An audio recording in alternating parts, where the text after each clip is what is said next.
안녕하세요. 저는 미국 교도소와 병원에서 20년간 상담을 해온 이영희 목사입니다.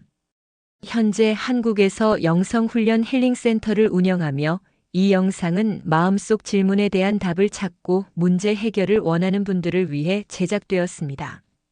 저는 교도소와 병원에서 자살로 충격받은 이들을 개인 및 그룹 상담하며 도왔고 자살방지실에서 자살 충동에 시달리는 분들을 상담하며 많은 것을 배웠습니다. 이 경험은 저의 사역에 큰 영향을 주었고 어떻게 자살에 관계된 분들을 돕는 것에 대해 가르쳐 주었습니다. 오늘은 정신 건강과 치유 상담 자살에서 저의 가족의 이야기를 나누겠습니다. 어린 시절 아버지는 사랑이 많으셨지만 매일 술에 의존하면서 극도로 폭력적인 사람으로 변해갔습니다. 그로 인해 매일 밤 오늘은 편히 잠들 수 있을까? 하는 불안과 공포 속에서 살아야 했습니다. 지옥 같은 환경 속에서 엄마가 맞는 모습을 더 이상 견딜 수 없었던 오빠는 결국 어린 나이에 집을 뛰쳐나갔고 그로 인해 교도소까지 가는 안타까운 일이 벌어졌습니다. 저는 아버지께 어머니를 때리지 말라고 했지만 그 순간부터 아버지는 제가 자기 편이 아니라며 차가운 시선과 매몰찬 말로 저를 대하기 시작하셨습니다. 아버지는 한 번도 저를 때린 적은 없지만 그런 아버지의 태도는 제게 깊은 상처가 되었습니다. 아버지에 대한 존경도 사랑도 잃어버린 채 매일 똑같은 기도를 했습니다. 하나님, 저를 용서해 주세요. 아버지를 사랑해야 하는데 도저히 사랑할 수가 없네요. 이런 삶은 전혀 의미도 가치도 없으며 오직 고통뿐이라고 느낀 저는 깊은 우울과 절망의 어둠 속에서 끝없이 허우적거렸습니다. 그러던 중 여동생이 교통사고로 세상을 떠나며 제 삶은 더욱 깊은 절망에 빠졌습니다. 밤이면 악몽에 시달렸고 마귀의 공격은 더욱 거세져 저를 옥죄어 왔습니다. 그때 어머니의 권유로 성경을 읽기 시작했습니다. 그리고 로마서를 읽던 중 내가 죄인임을 깨닫게 되었고 하나님 앞에 죄를 고백하며 용서를 구했습니다. 놀랍게도 그 순간 처음으로 평안이 찾아왔습니다. 하나님의 용서를 체험하는 순간이었고 하나님이 살아계심을 확신하게 되었습니다. 그 후 저는 성경 말씀과 기도로 우울과 절망의 어둠에서 벗어나기 시작했고 마침내 마귀가 주는 고통에서도 자유함을 얻었습니다. 그리고 삶이 비록 힘들지라도 하나님과 함께하면 의미 있고 가치 있다는 것을 깨닫게 되었습니다. 예수님을 믿게 된 후 처음으로 나를 낳아주신 부모님께 감사한 마음이 들었습니다. 그런데 결혼한 지 한 달 반이 지난 1978년 12월 31일 밤 청천벽력 같은 소식을 들었습니다. 아버지가 스스로 목숨을 끊으셨다는 것이었습니다. 어머니는 아버지의 차가운 시신을 붙들고 하나님께 간절히 살려달라고 애원하셨지만 저는 오히려 그런 아버지가 왜 다시 살아오기를 바라시는 걸까 하는 생각이 들었습니다. 그때 누군가 나에게 건넨 유서에는 아내도 필요 없고 자식도 필요 없다. 라는 말이 적혀 있었습니다. 살아서뿐만 아니라 죽어서까지 가족에게 고통을 준 아버지에게 분노가 치밀어 올라 유서를 찢어 쓰레기통에 버렸습니다.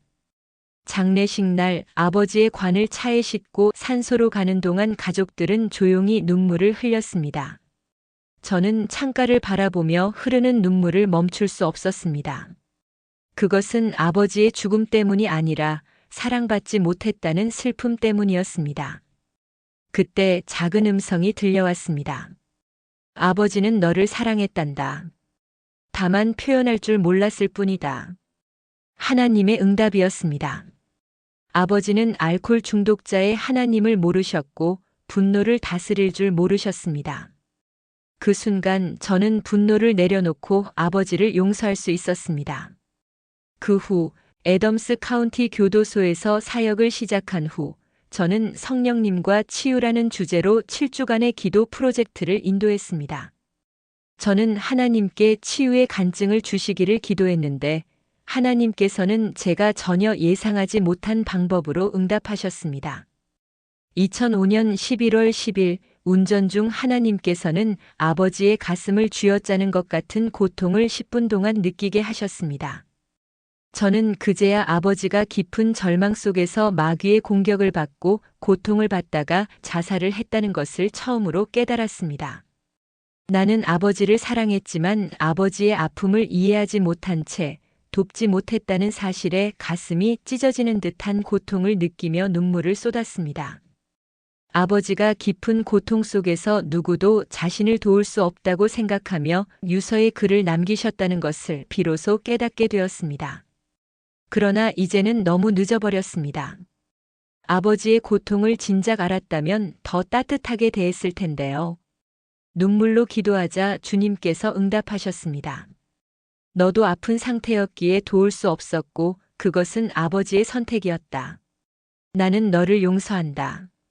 그 순간 저는 아버지의 마지막 유서에 대한 원망에서 치유되었습니다. 저는 예수님을 믿기에 기쁨과 평안 속에서 살아가고 있습니다. 주님이 나와 함께 하시며 나를 사랑하신다는 것을 믿었고 그 사랑 안에서 제 아픔도 치유받았기 때문입니다. 그러나 아버지는 아픔 속에서 치유가 필요했지만 하나님께서 자신을 치유하실 수 있다는 사실을 알지 못한 채 결국 잘못된 결정을 내리고 말았습니다. 자살 충동에 시달리는 이들을 상담하며 많은 사람들이 마귀의 거짓 속삭임에 사로잡혀 있고 저의 아버지처럼 깊은 아픔과 고통 속에서 신음하고 있음을 알게 되었습니다. 그러나 오직 주님 안에서만 공허한 마음이 사랑으로 채워지고 참된 평안과 치유를 얻을 수 있습니다. 저는 자살 충동에 시달리던 많은 사람들이 하나님을 의지할 때 마귀가 떠나가고 치유되는 모습을 직접 경험했습니다. 모든 사람은 어려운 삶을 살아가며 그 짐을 혼자 감당하기란 쉽지 않습니다.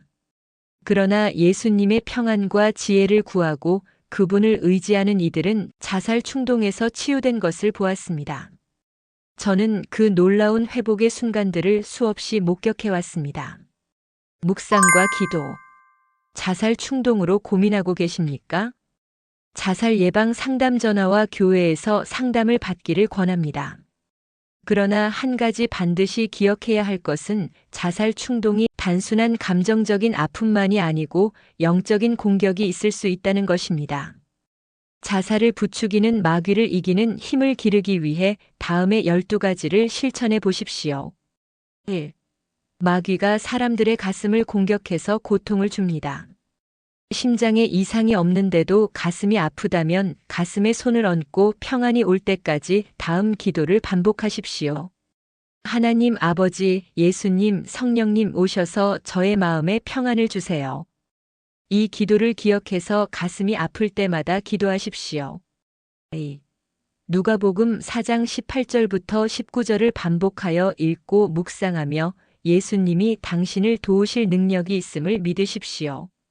주의 성령이 내게 임하셨으니 이는 가난한 자에게 복음을 전하게 하시려고 내게 기름을 부으시고 나를 보내사 포로된 자에게 자유를 눈먼 자에게 다시 보게 함을 전파하며 눌린 자를 자유롭게 하고 주의 은혜의 해를 전파하게 하려 하심이라 하였더라.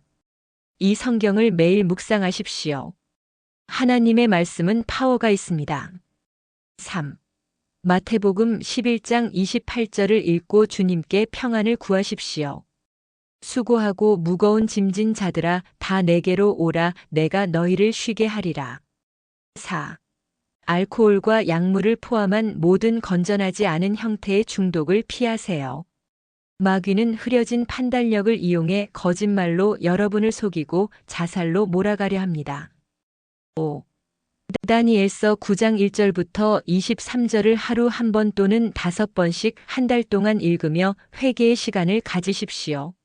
하나님보다 더 사랑하는 것이 있다면 내려놓고 회개하십시오. 세상의 어떤 것도 하나님보다 더 사랑한다면 이미 마귀의 유혹에 넘어간 상태입니다. 오직 회개만이 희망입니다. 회개하는 자에게는 마귀를 이길 힘이 있습니다. 6. 마귀가 공격하면 예수님의 이름으로 마귀를 물리치십시오. 7. 매일 성경을 읽고 기도하며 예배에 참석하여 예수님을 배우십시오. 예수님만이 당신을 자살 충동질하는 마귀에게서 해방시키실 수 있는 분이십니다. 8. 하나님 앞에서 정결한 삶을 사십시오. 죄악에 머무는 것은 마귀에게 틈을 주고 스스로 고통을 불러오는 길입니다. 9. 자신과 모든 사람을 용서하십시오. 용서하지 못하면 죄 속에 머물게 되며 마귀에게 틈을 주게 됩니다. 10. 마음이 아프거나 공허할 때는 찬송을 부르십시오. 찬송은 위로와 치유, 평안을 주며 하나님 보좌로 나아가는 길을 열어줍니다. 특히 보혈 찬송을 부르며 예수님의 사랑을 기억하십시오. 마귀는 보혈 찬송을 두려워하며 그 찬송에는 강력한 능력이 있습니다. 11. 악몽에 시달리는 사람들은 잠자기 전에 에베소서 6장 10절부터 18절까지 졸릴 때까지 계속 읽으십시오. 어떤 분은 이 성경 구절을 70번까지 읽었고 그 후 다시는 악몽에 시달리지 않았다고 합니다. 12. 우리의 마음은 영적인 전쟁터입니다. 마귀는 거짓말로 우리의 생각을 혼란스럽게 하며 잘못된 음성으로 괴롭힙니다. 하나님은 너를 사랑하지 않아. 너를 용서하지도 않으실 거야. 아무도 너를 사랑하지 않고 너는 쓸모없는 존재야. 죽으면 모든 고통이 사라질 거야. 이런 거짓말이 마귀의 속임수라는 것을 알아야 합니다. 또 마귀는 어떻게 자살하라고까지 제안합니다. 이러한 마귀의 속삭임에 귀 기울이지 마십시오. 마귀가 생각 속에 자살을 부추길 때 하나님의 말씀을 읽고 선포하며 대적하는 법을 배우면 이길 수 있습니다. 하나님의 사랑을 알려주는 성경 말씀을 읽고 힘과 위로를 받으십시오. 요한복음 3장 16절. 하나님이 세상을 이처럼 사랑하사 독생자를 주셨으니 이는 그를 믿는 자마다 멸망하지 않고 영생을 얻게 하려 하심이라. 로마서 8장 35절. 누가 우리를 그리스도의 사랑에서 끊으리요? 환난이나 곤고나 박해나 기근이나 적신이나 위험이나 칼이랴. 요한계시록 1장 5절. 또 충성된 증인으로 죽은 자들 가운데에서 먼저 나시고 땅의 임금들의 머리가 되신 예수 그리스도로 말미암아 은혜와 평강이 너희에게 있기를 원하노라. 우리를 사랑하사 그의 피로 우리 죄에서 우리를 해방하시고 예수님께서는 우리의 죄를 용서하시기 위해 십자가에서 피를 흘리시고 고난을 당하셨으며 죽음을 이기고 부활하심으로 우리에게 구원과 영원한 생명의 소망을 주셨습니다. 마귀의 거짓에 속지 마십시오. 오직 예수님을 믿고 구원과 치유를 받으며 하나님의 나라를 위해 헌신하는 삶을 사십시오. 절망이 아닌 소망을 선택하시기를 기도합니다. 기도. 여러분들도 다음의 기도를 따라 할 수 있습니다. 예수님, 저는 죄인입니다. 저의 삶에 오셔서 저의 죄를 용서해 주세요. 저도 모든 사람을 용서합니다. 이 고통에서 저를 구해 주시고 제 마음에 평안을 허락해 주세요. 하나님의 은혜로 마귀의 공격을 이길 수 있는 믿음과 지혜를 주세요. 저를 주님의 보혈로 덮어주시고 천군 천사로 둘러싸 마귀의 공격에서 보호해 주세요. 세상을 주님보다 더 사랑한 것을 용서해 주세요. 주님을 그 누구보다 그 무엇보다 더 사랑하기 원하니 도와주세요. 저의 소명을 깨닫게 해주시고 순종할 수 있도록 도와주세요. 예수님의 이름으로 기도합니다. 아멘. 무료 도서 다운로드 안내입니다. 정신 건강과 치유 상담 자살이 책은 영성훈련 힐링센터 블로그에서 무료로 다운로드 하실 수 있습니다. 이 책에는 자살 충동에서 벗어나는 방법과 자살로 인해 상처받은 이들이 치유받는 과정 및 상담이 담겨 있습니다. 다운로드하여 읽고 하나님의 치유를 경험해 보세요. 여러분의 평안과 치유 그리고 행복을 위해 기도합니다.